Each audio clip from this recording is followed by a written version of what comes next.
কোরবানির রশি পর্যন্ত ব্যবহার করা যাবে না। হ্যাঁ, ফালায়া দেওয়া যাবে বা সৎকা দিয়া দেওয়া যাবে, নিজের ব্যবহারে লাগানো যাবে না। চামড়া ব্যবহার করতে পারেন আপনি প্রসেসিং করে, কোনো নিষেধ নেই চামড়া, কিন্তু বিক্রি করে টাকা নিজে খেতে পারবেন না, এটা দান করে দিতে হবে। আবার এটাও সত্য, কসাইকে মজুরির বিপরীতে দিতে পারবেন না, যে তুমি বানায় দাও চামড়াটা লয়ে যাও, এটাও চলবে না। বা তোমাকে 5 কেজি গোস্ত দিয়া দেবো, এটাও চলবে না। বিনিময়ে কিচ্ছু দেওয়া চলবে না, রশি পর্যন্ত দেওয়া চলবে না। ভালো করে জেনে নেন। কিন্তু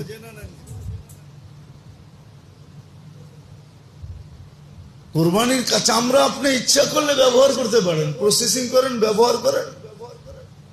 অনেক দেশে করে ব্যবহার, আমরা তো জানি না, এই জন্য প্রসেসিং করতে পারি না, ব্যবহার করতে পারি না। আপনি ব্যবহার করতে পারেন। আর চামড়ার জিনিস ব্যবহার করা অনেক ভালো, শরীরের জন্য ভালো, স্বাস্থ্যের জন্য ভালো। এটা তো আবার অন্যদিকে চলে যাবে, এই জন্য তো আমরা রোগে আক্রান্ত। কেন আমরা বাবু, সবাই বাবু, ঠিক গেছি। গ্রামও বাবু, শহরও বাবু। বাবু বোঝেন? হ্যাঁ, ঘরেও স্যান্ডেল পায়ে দিয়ে হাঁটে, অথচ নিজে মাটির থেকে তৈরি। কোন আর্থিং এর যোগাযোগ আমাদের যুগের পর যুগ আমাদের শরীরের সাথে নেই। আর্থিং চিনেন?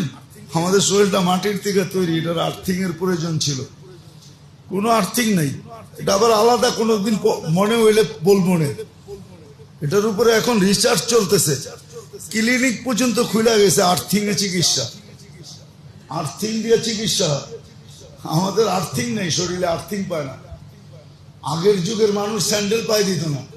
হ্যাঁ, বিয়ে শাদিতে গেলে পায়ে দিতেন, বাকি সারাদিন খালি পায়ে হাঁটতেন। হ্যাঁ, বুড়া হয়েও জোয়ানের মতো চলতেন। আর এখন জোয়ান হয়েও বুড়ার মতো চলে। জোয়ান দেখবেন চারে বয়ে নামাজ পড়ে, কি সে কোমর চলে না। এখনই যদি কোমর না চলে, 20 বছর পরে কি চলবো? তখন তো কবরও চলবো না মনে হয়। আর্থিং পায় না শরীর। চামড়া ব্যবহার করতে পারবেন আপনি প্রসেসিং করে। হ্যাঁ, আমাদের দেশে চামড়া খাওয়ার প্রযুক্তি নাই, দুনিয়া অনেক দেশে চামড়া খায়। আমরা তো খাই ভুড়ি, ঠিক না? হ্যাঁ, যেটা খাওয়ার না ওইটা খাই। চামড়া কিন্তু বুড়ির চেয়ে 100 গুণ বেশি মজা, কিন্তু প্রসেসিং জানতে হবে চামড়া কেমনে খায়। আমাদের দেশে না চামড়ার দাম নাই, চামড়ার দাম আছে। $200-300 এক একটা চামড়া বিক্রি হয়। যেই দেশে চামড়া খায় ওরা প্রসেসিং করে। আপনারা তো আইনা খাওয়াইতে পারবো না, খাওয়াইতে পারলে, খাওয়ানোর পরে না বললে আপনি জীবনে ধরতে পারবেন না আপনি কি খাইছেন। বলতে হবে যে এটা তো চামড়া খাইলেন। আপনি তো মনে করবেন গোস্ত বুঝি ছোট ছোট বুটি বুটি করে আমারে খাওয়াইছে, আর টেস্টি কি, মজা কি। বলে আপনি খাইছেন? হ্যাঁ আমি খাইছি, এই জন্য কইতেছি আপনাদেরকে। আমাদের দেশে প্রযুক্তি নাই, চামড়া কেমনে খায়। তাহলে আমাদের দেশেও চামড়ার দাম হইতো। মাদ্রাসালার এত কষ্ট করে চামড়া উঠায়, বেচে 400-500 টাকা, ঠিক না? সিন্ডিকেট এমন হওয়ার হয়েছে। এখন করবো মাদ্রাসালার তো পয়সার দরকার, এই জন্য উঠায়। রব্বে কাবার কসম, মাদ্রাসা এই টাকা দিয়ে চলে না, মানবতার খাতিরে উঠায়। মাদ্রাসালা দিয়ে চামড়া 1 বছর কালেকশন করা ছেড়ে দেয়। আপনি দেখেন চামড়ার আপনার গলি অলি গলির অবস্থা কি হয়। আপনি যাবেন ট্যানারিতে নিয়ে একটা চামড়া বেচতে, আপনি তো ফালাইয়া দিবেন। 2-4-5 ঘন্টা পরে এটা পচে যাবে। দেখেন কি অবস্থা হয়। মানবতার খাতিরে এরা নেয় যে এলাকার ভিতরে দুর্গন্ধ না হোক, শহর দুর্গন্ধ না হোক, পরিষ্কার পরিচ্ছন্ন হোক, আমরা কিছু পাই আর না পাই, আমাদের পরিবেশ সুন্দর থাকুক। নাহলে কি ট্যানারিয়ালারা পারবে নাকি এত লক্ষ 1 কোটি চামড়া উঠাইতে? কোথায় যায় উঠাবে? কিভাবে প্রসেসিং করবে? ওদের পর্যন্ত কে পৌঁছাবে? যাক, এটা আলাদা আলোচ্য বিষয়। আসেন এই কয়টা দিন কাজে লাগাই, কোরবানি যেভাবে করা শিখি, এখনো সময় আছে। শিখা ওইভাবে কোরবানি করি, দালালরা আছে কোন গরুর পিঠে হাত লাগাবে এই তালে, আর কিছু আছে 3 নম্বর, কিছু আছে কিনাও না বেচাও না, খালি ঘুরা শখ মিটানোর তালে, কিনবেও না বেচবেও না, খালি ঘুরা শখ মিটাবে। এই তো অবস্থা। কোরবানির অর্থ তো এটা ছিল না, যেটা আমরা বুঝা ফেলছি। কোরবানির অর্থ এটা ছিল না। কোরবানির অর্থ গোশত খাওয়া ছিল না। এটা আমার সমাজ বুঝা ফেলছে। কোরবানি খাওয়া 2টা কারণ বুঝা ফেলছে, একটা হলো শোডাউন আর একটা হলো গোশত খাওয়া। শোডাউন বোঝেন? কোরবানি দিলাম 200-400 ভিক্ষুক আমার বাড়ির সামনে না দাঁড়াইলে কি কোরবানি দিলাম? আমার বাড়ির নিচে 2-4-5টা গরু বান্ধা না থাকলে কি দিলাম? দামি দামি গরু আমি না কিনলে কে কিনবে? কোরবানি তো এটা ছিল না। কোরবানির থিওরি এটা না।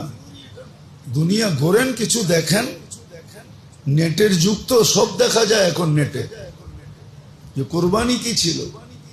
কোরবানি তো গোশত খাওয়া ছিল না, কেননা কোরবানি তো ওর উপরই ফরজ যে ডেলি গোশত খাইতে পারে। কি জাকাত যার উপরে ফরজ, কোরবানি তার উপরে ফরজ। আর জাকাত ফরজ তো ওই ব্যক্তির উপরই হয় যাকে আল্লাহ পাত্তি দিছে। পাত্তি, পাত্তি চিনেন না? ঢাকায় শব্দ চিনেন না?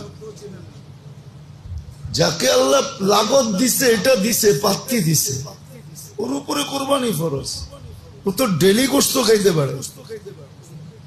1000 টাকা হইলে কি আর 1500 টাকা কেজি হইলে কি? যাদেরকে আল্লাহ সামর্থ্য দিছে ওরা ডেলি খাইতে পারে ইচ্ছা করলে, ঠিক না? আপনি বলবেন কেজি কেজি খাইতে পারে, আচ্ছা কেজি না খাইলো, আধা কেজি খাইলো, তাও তো খাইতে পারে, ঠিক না? দুনিয়ায় বহুত দেশ আছে 1 পার উপরে গোশত কিনে না। বেশি দূরে যেতে হবে না, নাম লইলে আবার কোন সমস্যা হয়ে যায় এটা জানি না। আমরা দুনিয়া ঘুরে দেখছি তো, আধা কেজি 1 কেজির উপরে গোশত, আধা কেজির উপরে কিনে না। আধা কেজি কিনলো চোখ উঠায় দেখে, আধা কেজি গোশত কিনতেছেন দাদা। ওরা তো 1 পাও আধা কেজি কিনে। আমি 1 কেজির জায়গায় আধা কেজি খাবো, সমর্থ যারা আছে ডেলি খাইতে পারে। কোরবানির সিস্টেম এটা ছিল না। শোডাউনও না, বীরবারটাও না, আর গোশত খাওয়াও না। এটা কোরবানির সিস্টেম না। হ্যাঁ বলবেন আপনিও তো বুঝাইতে পারেন না, এটাও আমি মাইনা নিতেছি, আমি বুঝাইতে পারি না, এই জন্য আল্লাহর কাছে মাপ চাই।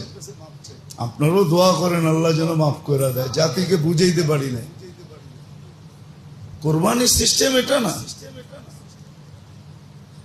কোরবানির সিস্টেম এটা না যে শোডাউন না, যে আমার বাড়ির পাশে হই হাল্লা হবে, গোস্তের জন্য 1 টুকরা গোস্তের জন্য লাইন ধরবে, আবার আপনি দমকাইতে থাকবেন। এই শোডাউনের জন্য কোরবানি ছিল না।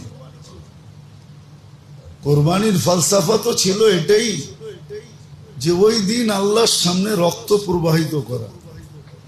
আমার রক্ত দেওয়ার কথা ছিল, কিন্তু আমারটা আল্লাহ মাফ করে দিয়া জানোয়ারেরটা দিতে বলছেন।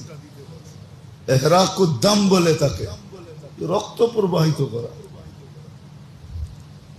এই জন্যই তো রক্ত মাটিতে পড়ার আগে কবুল হয়। এরকম কোনো আমল নাই যেটা করার আগে কবুল হয়।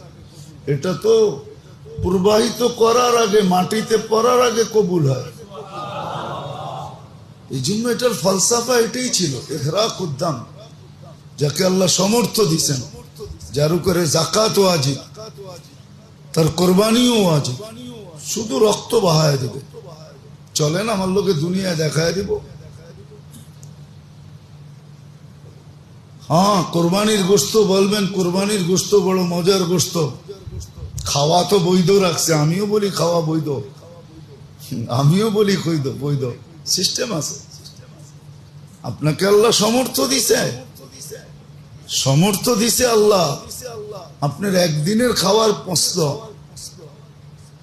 ও মেরে দোস্ত, দুনিয়া যে আমাদেরকে কোথায় নিয়ে যাইতেছে এটা আজকে দুনিয়া বুঝবে না।